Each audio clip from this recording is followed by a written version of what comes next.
پیارے ناظرین، السلام علیکم ورحمۃ اللہ وبرکاتہ۔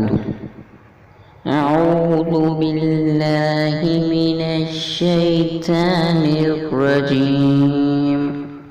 ترجمہ: میں پناہ مانگتا ہوں اللہ کی شیطان مردود سے۔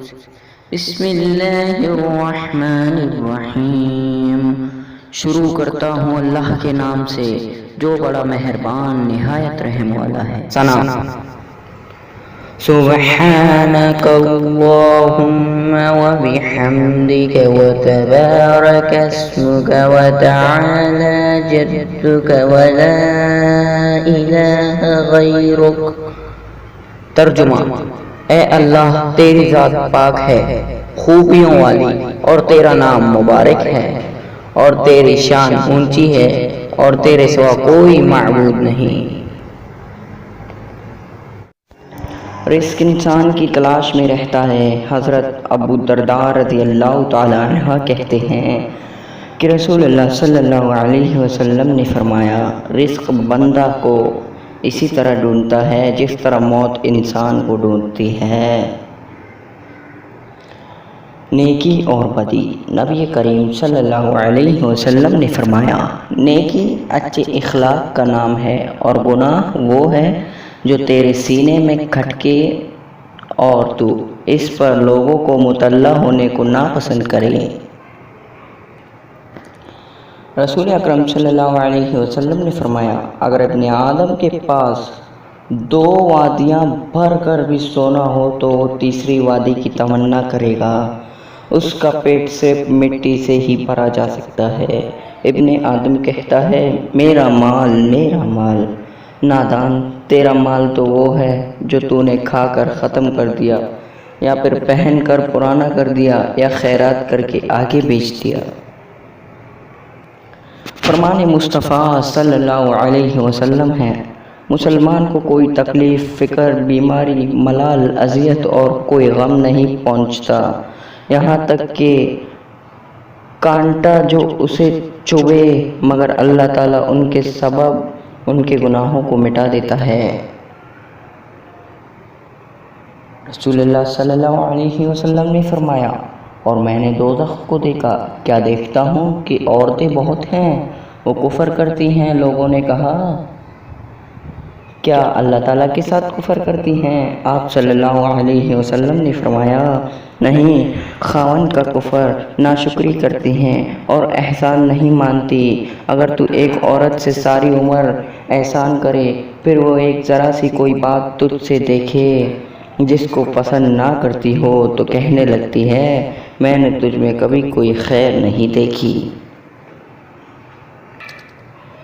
حدیث نبوی صلی اللہ علیہ وسلم ہے، بے شک قیامت کے دن درجہ اور مرتبہ کے لحاظ سے سب سے برا وہ آدمی ہوگا جس کے شر سے بچنے کے لیے لوگ اس کی کنارہ کشی کریں۔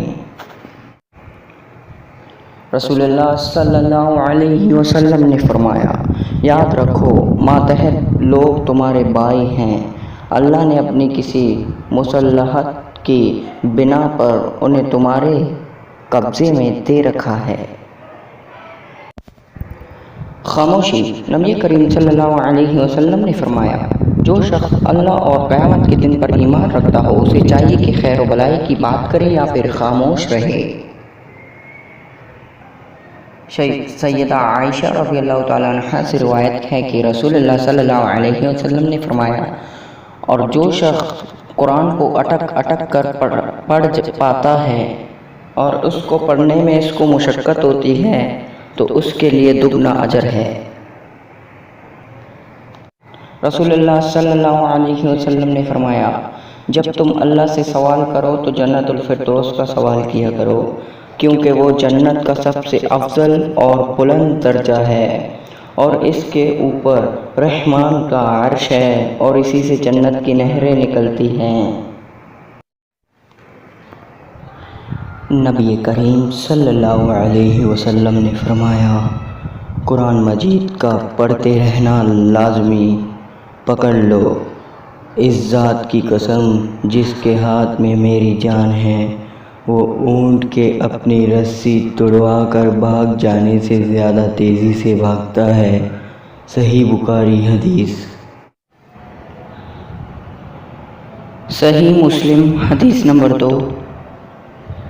حضرت ابو بکر بن ابی شیبہ نیز محمد بن مسنہ اور ابن بشار نے کہا، ہم سے محمد بن جعفر غندر نے شعبہ سے حدیث بیان کی، انہوں نے منصور سے، انہوں نے ربعی بن حراش سے روایت کی کہ انہوں نے حضرت علی رضی اللہ تعالی عنہ سے سنا، جب وہ خطبہ دے رہے تھے، کہا، رسول اللہ صلی اللہ علیہ وسلم نے فرمایا، مجھ پر جھوٹ نہ بولو، بلا شبہ جس نے مجھ پر جھوٹ بولا وہ جہنم میں داخل ہوگا۔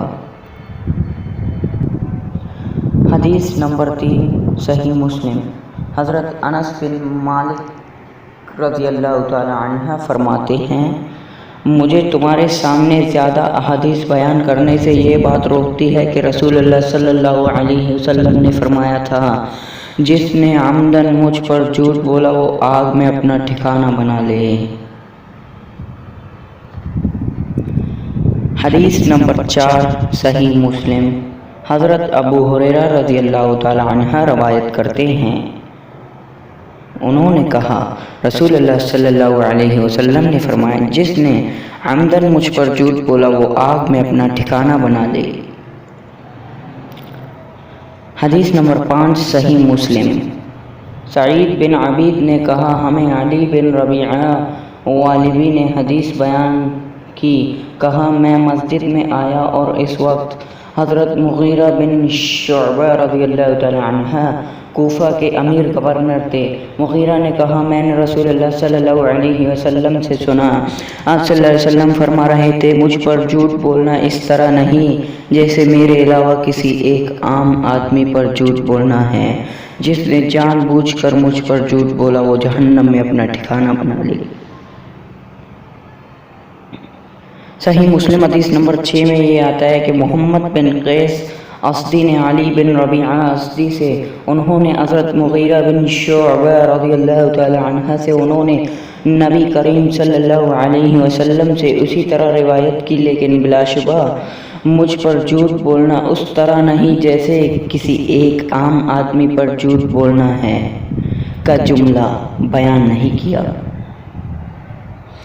صحیح مسلم حدیث نمبر 7 میں آتا ہے، عبید اللہ بن معاذ بن عنبری اور عبد الرحمن بن مہدی دونوں نے کہا، ہم سے شعبہ نے بیان کیا، انہوں نے خبیب بن عبد الرحمن سے، انہوں نے حفص بن عاصم سے روایت کی، کہا، رسول اللہ صلی اللہ علیہ وسلم نے فرمایا، آدمی کے جھوٹا ہونے کے لیے یہی کافی ہے کہ وہ ہر سنی ہوئی بات بیان کر دے۔ سبحان اللہ۔ صحیح مسلم حدیث نمبر 8۔ ابو بکر بن ابی شیبہ نے علی بن حفص سے، انہوں نے شعبہ سے، انہوں نے خبیب بن عبد الرحمن سے، انہوں نے حفص بن عاصم سے، انہوں نے حضرت ابو ہریرہ رضی اللہ تعالی عنہ سے، انہوں نے نبی کریم صلی اللہ علیہ وسلم سے اس کے مانند روایت کی۔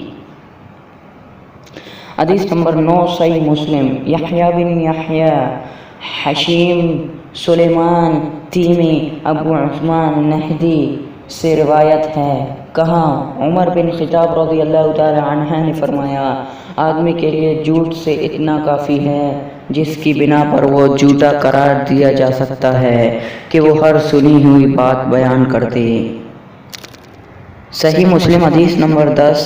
ابن وہب نے خبر دی، کہا، ملک بن انس نے مجھ سے کہا، مجھے معلوم ہے کہ ایسا آدمی صحیح سالم نہیں ہوتا جو ہر سنی ہوئی بات آگے بیان کر دے، وہ کبھی امام نہیں بن سکتا جبکہ وہ ہر سنی ہوئی بات آگے بیان کر دیتا ہے۔ صحیح مسلم حدیث نمبر 11۔ محمد بن مسنہ، عبد الرحمن، سفیان، ابو اسحاق نے عبداللہ بن مسعود رضی اللہ تعالی عنہ سے روایت کی، کہا، آدمی کے جھوٹ میں یہی کافی ہے کہ وہ ہر سنی ہوئی بات بیان کر دے۔ حضرت انس بن مالک رضی اللہ تعالی عنہ کہتے ہیں کہ رسول اللہ صلی اللہ علیہ وآلہ وسلم پناہ مانگتے تھے اور اس طرح فرماتے تھے کہ اے اللہ میں تیری پناہ مانگتا ہوں سستی و بزدلی سے، اور پناہ مانگتا ہوں بہت بڑھاپے اور بخل سے۔